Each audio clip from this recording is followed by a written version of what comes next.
তাৰিখ অসমীয়া ভাষাৰে 1430 ভাস্কৰাব্দৰ 22 মাঘ আজি মঙ্গলবাৰ 1964 চনৰ আজিৰ তাৰিখতে ভাৰতৰ প্ৰথম স্বাস্থ্যমন্ত্ৰী ৰাজকুমাৰী অমৃত কৌৰৰ মৃত্যু হৈছিল 2022 চনৰ আজিৰ তাৰিখতে ভাৰতৰ নেপথ্য গায়িকা লতা মংগেশকাৰৰ মৃত্যু হৈছিল আজি নিউজিলেণ্ডৰ ৱেটাংগী দিৱস আৰু আজি পুৱাৰ আঞ্চলিক আৰু ৰাষ্ট্ৰীয় বাতৰিত আছে শংকৰ মহাদেৱনৰ জাকিৰ হুছেইন সহ 5জন ভাৰতীয় জিকিলে গ্ৰেমী বঁটা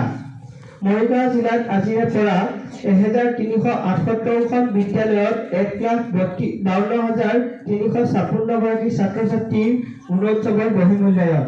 সাংস্কৃতিক মহাসংগমত 3 লক্ষাধিক প্ৰতিযোগীৰ প্ৰতিভাৰ প্ৰতিফলন খেলৰ বাতৰিত আছে আকৰ্ষণীয় পৰ্যায়ৰ ভাৰত ইংলেণ্ডৰ শ্ৰেষ্ঠ শৃংখলাত 312 ৰান 9 উইকেটত যুঁজ লখিমপুৰত আন্তঃজিলাত